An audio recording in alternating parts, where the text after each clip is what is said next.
are you eating? Oh my God. No, I'm serious. I mean, what the are you eating anyway? Do you even know? Does anybody know? Okay, suppose you've made the very wise decision to avoid ultra-processed food. Great. But what's really going on under the hood? Sure, we all agree that it's better to eat real things than the fake versions, but what are all those chemicals we see in the ingredients list anyway? Are they really all that bad? Why? What are they? If they're so bad, shouldn't it be illegal to put them in the food in the first place? Hey, great question. Glad I asked. Let's have some fun with this. Let's look at some of the unpronounceable things that get put in ultra-processed food and see if they really are bad or if all the food freaks are just being dogmatic and paranoid. There's a loophole in the laws regarding the safety of food additives known as GRAS, G-R-A-S, which stands for Generally Recognized as Safe. It's one of the worst hoodwinks the food industry has ever pulled over on us, and we would all do well to be aware of it. Most people believe that a substance that's considered to be GRAS, generally recognized as safe, must have been tested or reviewed or at least evaluated by the FDA or someone to make sure it's okay. Would it surprise you to learn that none of those things is true? You see, in the early 20th century, a set of laws was enacted called the Federal Food, Drug, and Cosmetic Act of 1938. One of its provisions was that food additives could only be used if they were demonstrated with reasonable certainty to cause no harm, because, back then you could actually use that kind of language in a law and it would honestly have teeth. Times have changed. But then in 1958, it became apparent that it was a bit much to apply this standard to every well-known everyday ingredient like baking soda and sugar and stuff like that. So they passed an amendment to the act known as the Food Additives Amendment. And that allowed the use of ingredients that had long been considered by experts to be GRAS, generally recognized as safe. The intention was to remove some of the superfluous bureaucracy for ordinary ingredients like vinegar or flour. But those good intentions created a loophole, and as time went on, the law lost more and more teeth, and by 1997, the food industry had established enough influence on the FDA that they passed yet another ruling called the GRAS Notification Program that said the manufacturers could decide for themselves which of their ingredients could qualify for a GRAS designation, and to make it worse, even this was on a voluntary basis with absolutely no requirement that an actual testing be done whatsoever. No testing required. No evaluation required. Basically, it put the industry on the honor system, and of course, we all know how honorable the food giants are, right? What this means is that the GRAS designation is more or less meaningless, and there are numerous examples of known carcinogens being designated as GRAS.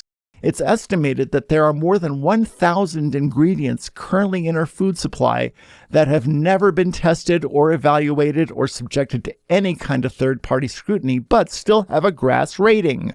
One of these is titanium dioxide, which is illegal in Europe, by the way, because of its known link to cancer and genetic damage. Yet, in the US, it still has an official GRAS rating and can be found in very well-known candies that you likely know and love because of their iconic, colorful appearance. Part of this is just a numbers game.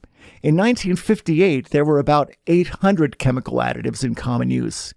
By now, there are more like 10,000. So we not only have the fox guarding the henhouse, we indeed have more like 10,000 foxes, all salivating over the profit centers that are your mouth and mine. The bottom line is that food manufacturers get to write their own rules, so just remember, the next time you look at a long list of ingredients and want to tell yourself, well, it must be safe or else they wouldn't be allowed to use it, it just ain't so. There's nobody really watching this except for you. Now, some people say you shouldn't eat anything that has ingredients that you can't pronounce, and that's not a terrible rule, but remember, tocopherol is just vitamin E.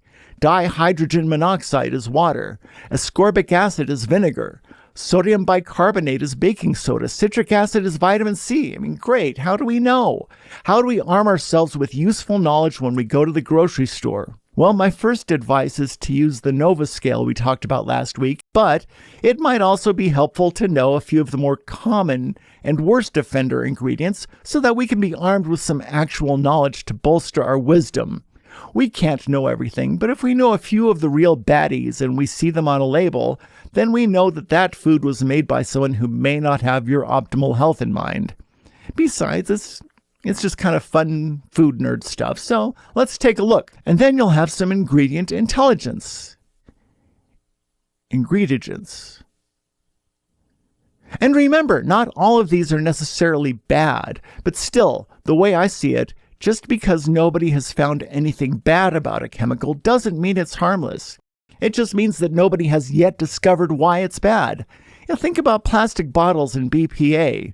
Remember when it was discovered that the BPA commonly used to line plastic bottles was found to be a pretty potent endocrine disruptor? And really quickly you started seeing all these new bottles showing up, bragging to be BPA free because the manufacturers had found some new chemicals to line the bottles with. All fine and good, but how do we know the new chemical won't someday be found to be just as bad, if not worse? I have similar misgivings about Teflon. Ever since people became aware of the fact that Teflon is bad for you, there's all these new nonstick surfaces cropping up everywhere. How do we know that the new surfaces are any better?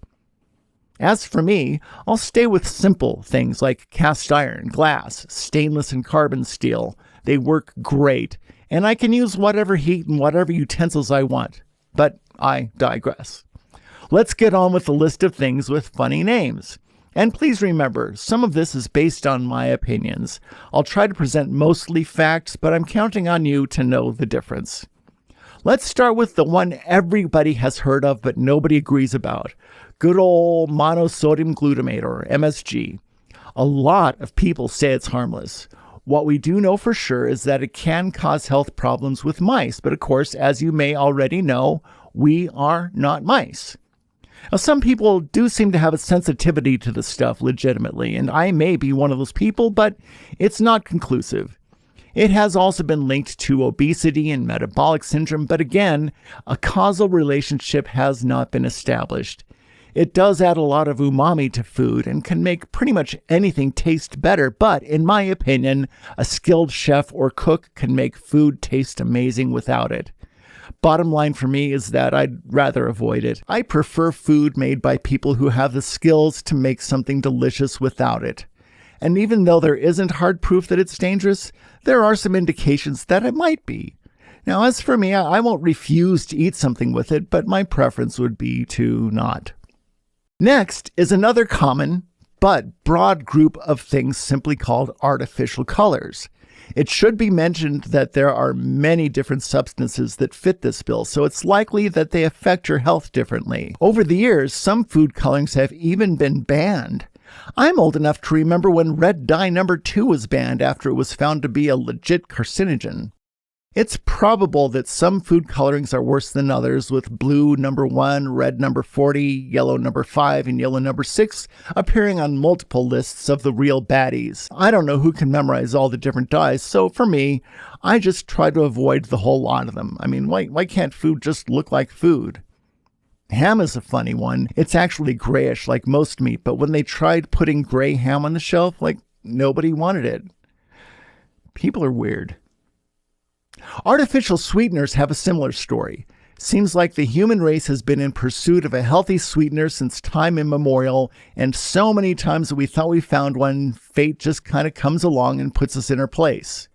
I could probably do an entire episode on various alternative sweeteners, so if you'd like to see that, let me know in the comments. Personally, I don't even like the taste of most of the sugar alternatives like aspartame and stevia.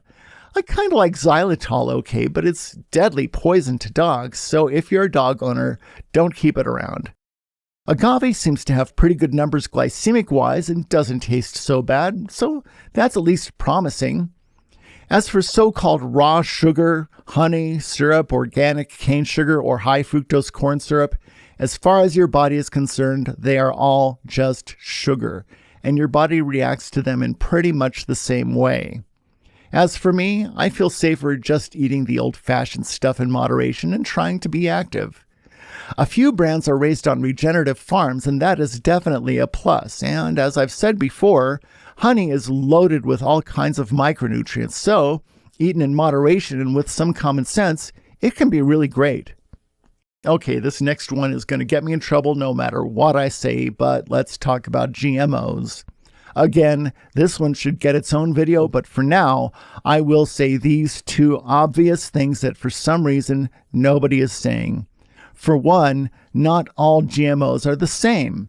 I don't know why we talk about them all as one thing, because they're not. They are really different, with different environmental impacts, different economic impacts, and probably different health impacts, yet we act as if we didn't know that. For two, genetic modification is not the same thing as hybridizing varieties, which is an insipid thing I hear people saying all the time.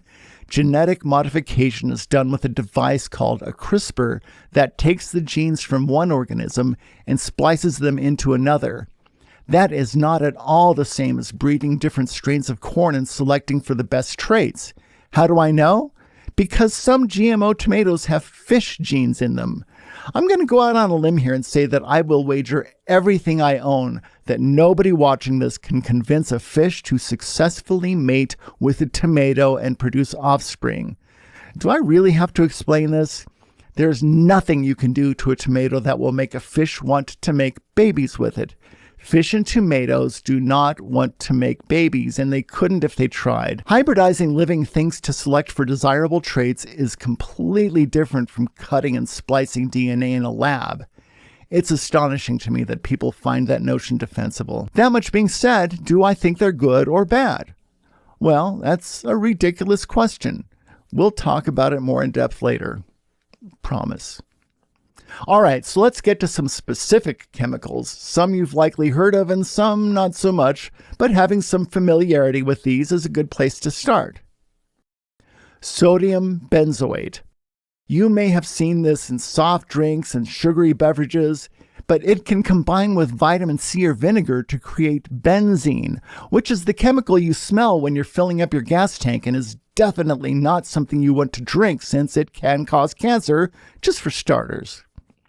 Nitrites, and especially sodium nitrite, are commonly used in cured meats such as bacon and ham and are known carcinogens. When people recommend avoiding processed meats, this is usually the first reason. Now, if you absolutely must have bacon, as many of us do, look for the ones with no sodium nitrite, which they often brag about prominently on the label. Potassium bromate, often found in flour and breads and often linked to cancer. Carrageenan, often found in nut milks, which I tend to think of as imposter health foods anyway. Carrageenan is a thickener linked to blood sugar problems and inflammation. If you like store-bought nut milk, read the ingredients. There are a few brands that just have 3 ingredients, as they should, but you might be shocked when you see how many of them have a long list of unpronounceables, often including carrageenan. I'll give a shout out to Malk brand, though you might be surprised to learn how easy it is to make your own cashew milk, so consider just doing that. Now, just a quick aside on nut milk. From a nutritional standpoint, you really are much better off just eating nuts. Nut milk is not a great source of nutrition, but sometimes you just want something that can substitute for milk, and that's fine. I love almond milk in my cold brew, but I'm under no delusion that it's giving me significant protein or fat or fiber or micronutrients like regular old almonds. I just like it. Gums, like, guar gum, xanthan gum, all those other gums. You see these all the time, as they are often used as thickeners, but here's the surprise. They're really not so bad. In fact, there is some evidence that they can provide some actual health benefits by providing fiber, lowering inflammation, and regulating blood sugar. I mean, after all, they're just gum, mostly extracted from beans or naturally fermented. In fact, you can even buy xanthan gum at the local health food store. But as for me, though, I often associate these guys with long ingredient lists, whereas my general rule is to just stick with things I either make myself or could if I tried. And having never cooked with guar gum, I'd have to say that even if it is harmless, there's a kind of a guilt by association thing happening here, so I'm less likely to eat something that has these mystery gums in it. BHA and BHT are common preservatives and chemically related. You often see butylated hydroxyanisole in cured meats, whereas butylated hydroxytoluene is more often on the ingredient list of breakfast foods. Another thing they have in common is that they're both linked with increased risk of cancer. Stay far away from BHA and BHT. TBHQ is another preservative and another set of letters to avoid for the same reason. Titanium dioxide, as I said, has received an official GRAS rating despite being shown to cause genetic damage. Trans fats, often called hydrogenated fats or oils of various kinds, are some of the unhealthiest things you can put in your body. It's best to think of them as actual poison, unless, of course, you like things like diabetes, inflammation, and cell damage. Processed foods are often loaded with trans fats, so seeing the word hydrogenated on an ingredient list is a quick indicator that it is junk of the worst kind and belongs in a trash can, not your body. Potassium bromate causes cancer. Propylparaben damages your reproductive function. Propyl gallate is a multi-tool that can double as a hormone disruptor while also causing cancer. You can find it in everything from chewing gum to meat. It's nothing if not versatile. Brominated vegetable oil, aka BVO, is another multitasker that can screw up your thyroid and cause neurological damage. Now, do I expect you to memorize this list? No, of course not. I certainly haven't, though most of these chemical names have etched themselves into my memory with little red flags next to them. When I see BHA and BHT on a label, I may not immediately know their chemical names, but I do know that they are a couple of really common bad guys, and anybody who would put them in my would-be food doesn't care one whit about my health and would sell their soul to make a buck. If I see propylparaben on a bag of tortillas, I know it needs to go back on the shelf and anywhere but my body. You see where I'm going with this? You don't need a chemistry degree. Just like if you walked into a bank and saw Butch Cassidy in there, you'd walk out. If you see any of these bad guys in your food, just put it down and slowly walk away. Really, it's best to just avoid ultra-processed food, period. But these are some of the really, really horrible ingredients that I would implore you to not put in your body. If you have any favorite ingredients that you'd like me to talk about here, let me know in the comments, right after you like and subscribe, of course, and I'll see if I can unpack some info here on our awesome YouTube. But for now, it's time to wrap up this video. Thanks so much for watching. I hope to see you next time. Ciao.